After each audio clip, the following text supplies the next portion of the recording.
Okay. And start the engine.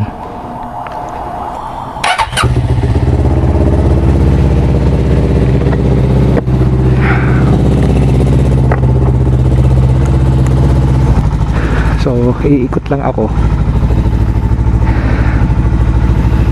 para kumarga yung battery ng aking big bike. Dito lang naman sa lugar namin. Kailangan kasing paanda rin from time to time ang big bike para kumarga yung battery. And makaride na din. So meron pa akong 3 bars.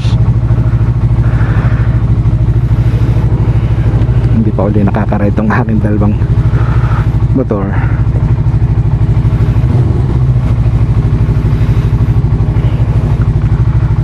So this is only a warm-up ride.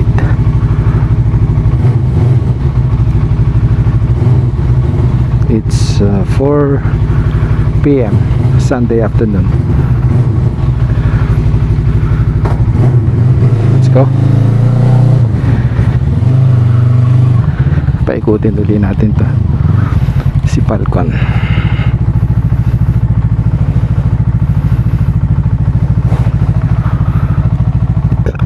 And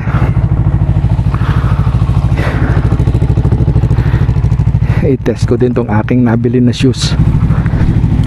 Titingnan ko kung gano'n siya komportable. So yan.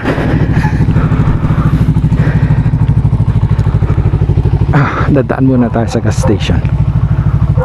Papagas tayo. Dito na tayo umikot. Okay. Happy Sunday to all. Dito na naman ako sa labas para magpaikot nitong aking bike.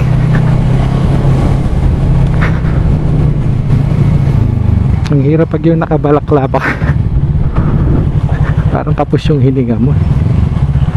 Kaya kung mapapansin nyo pag nagsasalita ako, parang habol ko yung hininga ko.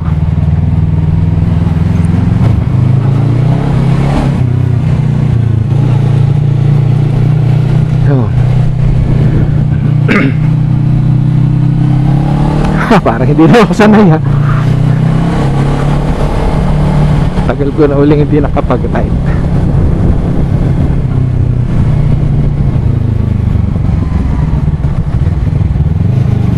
At saka yung gas ng aking tangke, kasi may laman yun eh. So dapat sunugin ko yun, or else mapapanis yung gas. Kasi kahit pa paano yung gas parang napapanis din yan pag hindi mo ginagamit. So narito na ako sa highway. Oh, careful. Yan na. Well, komportable naman yung aking shoes.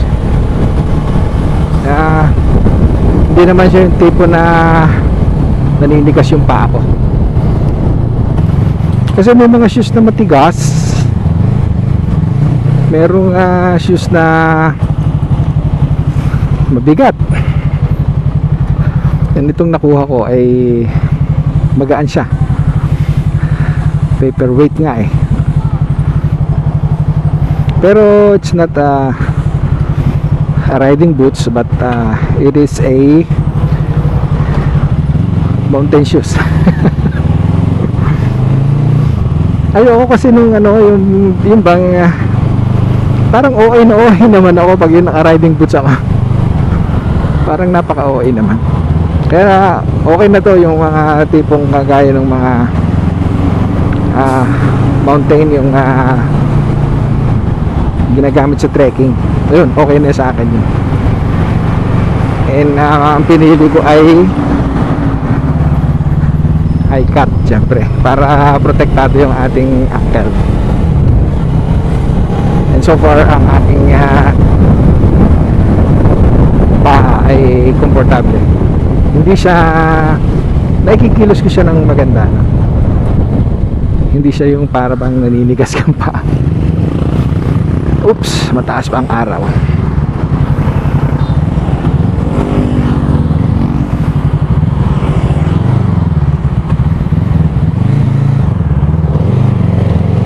Ayun ang aking gas station.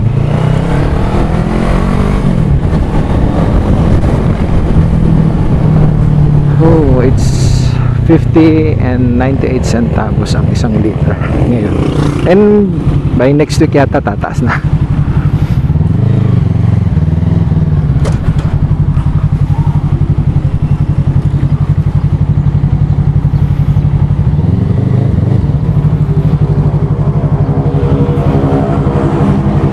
Okay, pagas muna tayo.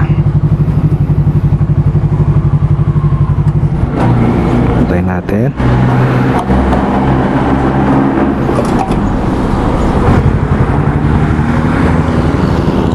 So yan, nakikita niyo yung rice field sa both sides, left and right.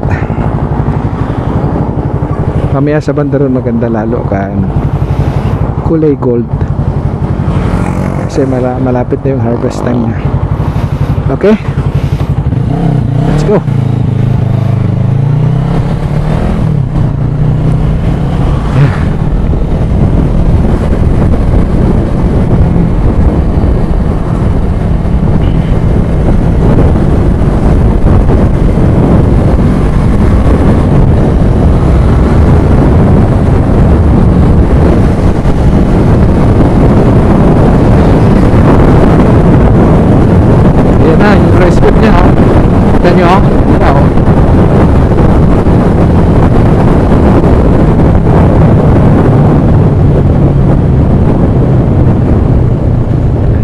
Site na to. Yan o. Ang ganda.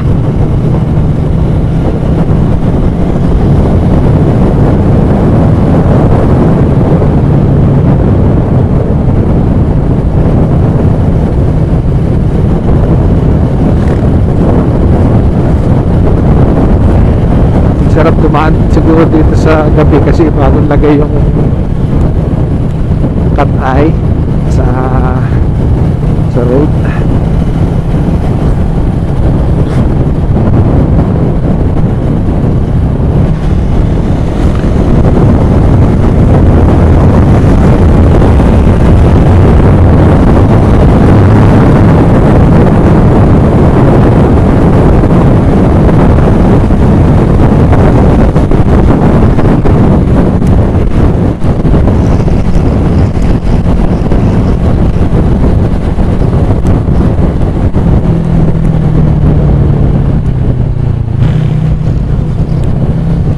Bitin. Hindi makapagpatakbo na mabilis. Oh, pumuputok-putok.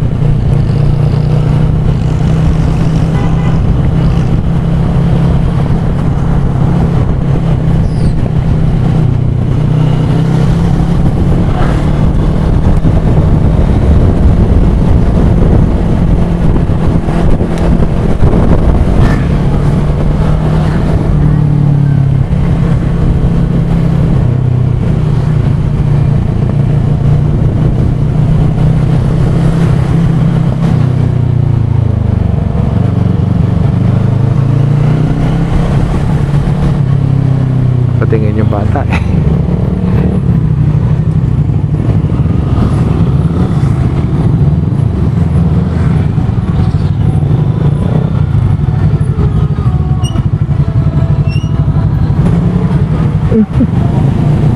Tigil pala to.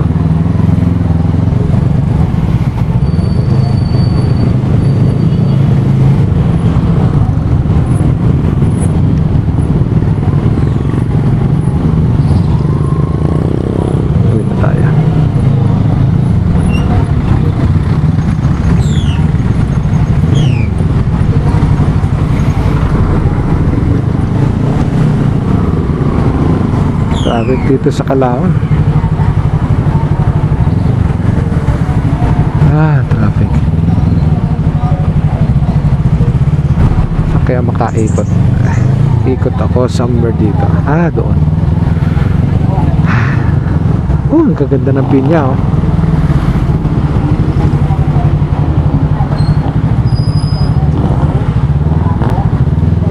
Ang kaganda.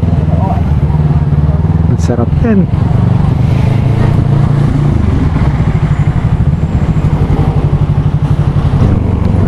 So nagbe-break in nga pala ako nitong aking nabili na shoes. Actually, it's not a riding boots, but an ordinary trekking shoes. Kasi medyo yan ako. Parang napaka-OA pag yung ginamit ko yung riding boots talaga. Nakapakaramdam ko parang hindi makakahilos yung paa ko dun eh. Gawa ng medyo parang mukhang matigas, mukhang stiff yung kanyang swelas. Tapos leather mainit compared dito sa trekking shoes.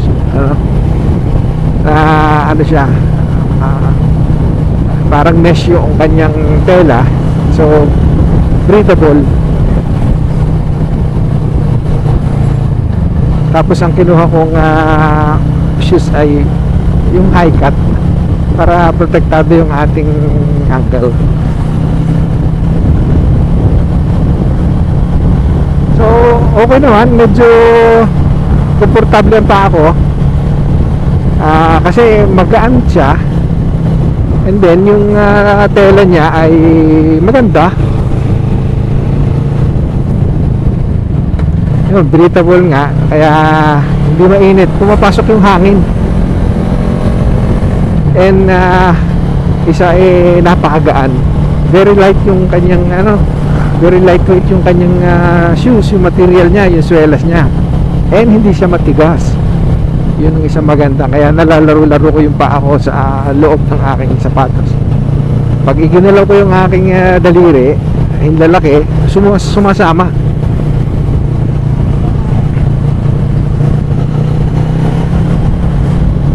So yan, okay naman na hindi naman ako nahihirapan. Kasi may mga shoes na di ba, yung parang ikaw yung susunod sa shoes mo.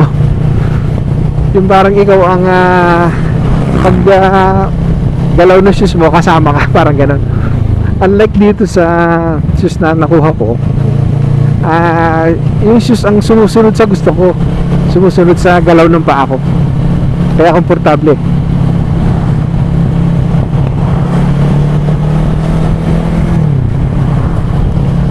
Daming aksidente rito.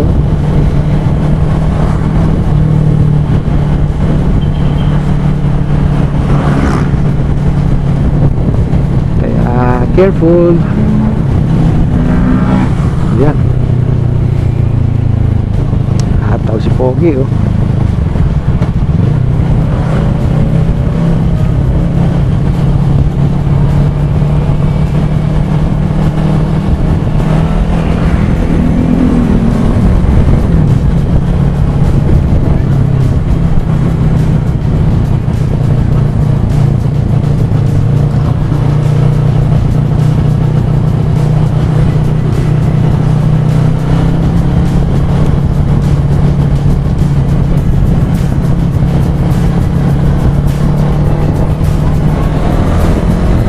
Ako makahataw.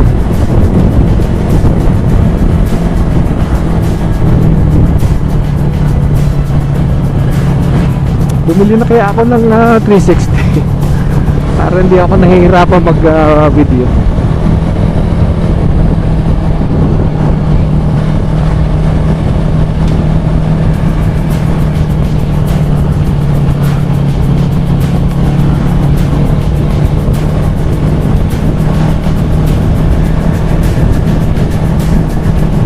Teka ako rito.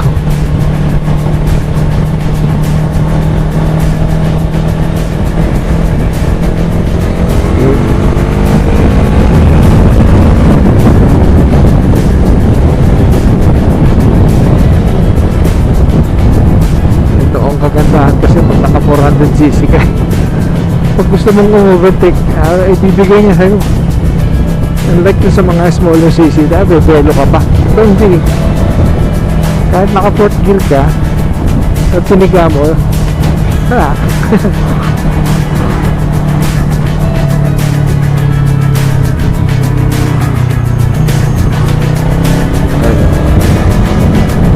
naiiwan ka eh pag piniga mo talaga sa lakas.